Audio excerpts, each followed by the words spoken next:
देखो, सबसे पहली बात हमारी कमजोरी क्या है, हम परेशान हो जाते हैं। संसार में देखो तो परेशान, परमार्थ की तरफ देखो तो हम परेशान हो। ये हमारा आदत स्वभाव बन गया परेशान होना।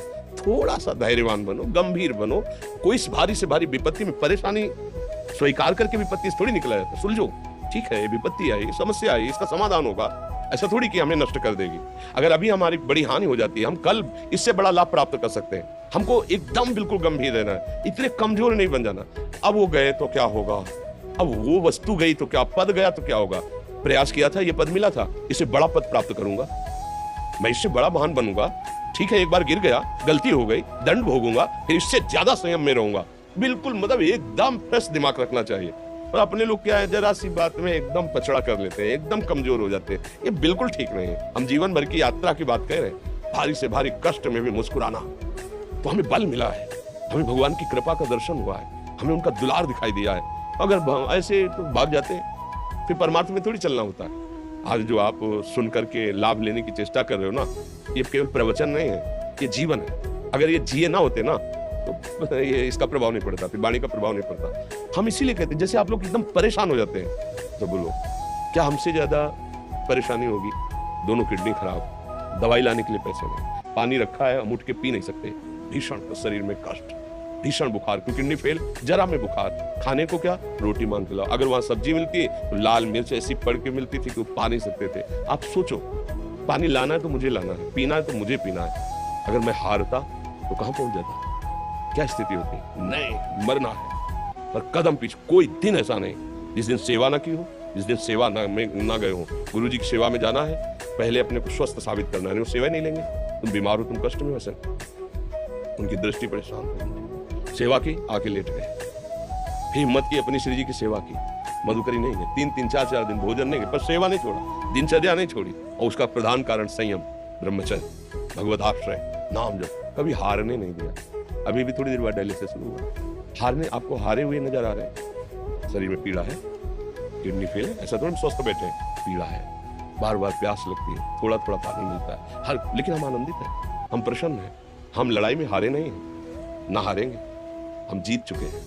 हम अपने मालिक के भरोसे में अपना सम्मान, तो वो ये हम अपनी बड़ाई नहीं बता रहे, हम आपको बता रहे समस्या। सोचो तुम्हारे पास तो माँ है, भाई है, बहन है, परिवार है, कोई ना कोई तो है ना। मेरा किसी ने कभी जीवन में ध्यान भी नहीं दिया। क्यों? बचपन से बाबा जी बन गए, किसी से प्यार नहीं, किसी से संबंध नहीं, कोई जानकारी नहीं, हम कहाँ हैं, वो कहाँ है, किसी से कोई मतलब नहीं। अच्छा, जवान साधु कौन श्रद्धा करे? कभी गांव जाने की हिम्मत नहीं पड़ती कि रोटी मांगे।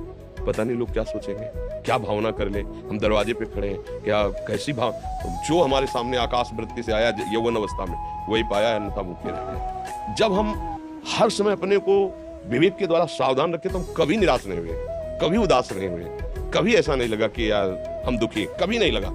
उसी का फल है कि उस सुख का संकेत मिल गया जहां दुख की निशानी भी नहीं, वही उसी के बच्चे हो। हम सब उसी धातु से बने हुए हैं। हम इतना क्यों परेशान हो जाते हैं? हम ये देखते हैं अपने लोग, थोड़ी बात बिगड़ गई परेशान, नहीं बिगड़ी तो बिगड़ जाने की संभावना में परेशान है। आज सुख है लेकिन कल सुख छिन जाएगा, तो हम आज के सुख में सुखी ना होकर कल के दुख की आने की संभावना में हम भयभीत हो। तब क्या हमारी सोच रह गई? हमको इतना बलवान बनना है कि सुख और दुख दोनों हमको छू न सके। भारी से भारी सुख की व्यवस्था है तो अहंकार नहीं। हर्षित होकर किसी का अपमान न करे कि हम धनी, हम पदाधिकारी, अमुक। भारी से भारी दुख आया तो हमें किसी के सहयोग की जरूरत नहीं। हम फिर अपने कदम बढ़ाएंगे, हम फिर जुड़ी हुई अपनी भावनाओं को सजाएंगे। मस्त जीवन, एकदम तुम अविनाशी के बच्चे हो। शेर का बच्चा भेड़ों के बीच में फंसकर म्यों म्यों बोल रहा है, बस। अगर दहाड़ना सीख जाए तो कोई भी उसे प्राप्त नहीं कर सकता।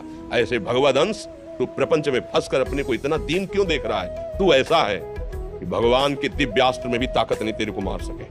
तू अविनाशी का अविनाशी बच्चा है। विनाशी भोगों को, विनाशी शरीर को मैं मान के इतना भयभीत, इतना दुख, ठीक नहीं। ये सबके लिए, केवल एक के लिए नहीं। आप समझो, आप लोग सोचते हैं हम गृहस्थ होकर भला ऐसी स्थिति कैसे? जनक जी सुखदेव जी के गुरु हैं और राजा हैं, महल है, रानियां हैं, नौकर है, चाकर। क्या सुखदेव जी जिनके शरीर में लंगोटी भी नहीं है, दिगंबर, परमहंस, परमहंस के गुरु है जनक जी जो राजा हैं। समझो आप ऐसा ना सोचे कि हम नौकरी कर रहे हैं, हम संसार में, हम गृहस्थ हैं, हम आध्यात्मिक की ऊंचाई पर नहीं चढ़ सकते। नहीं, आप एक सरकारी नौकरी या आप किसानी या व्यापार करते हुए आप एक अध्यात्म की ऊंचाई में चढ़ सकते हैं, और अध्यात्म ही है जो तुम्हें इस माया के दुख सुख से ऊपर उठा सकता है। दूसरा, चाहे जितनी संपत्ति आ जाए, आप सुखी नहीं हो सकते।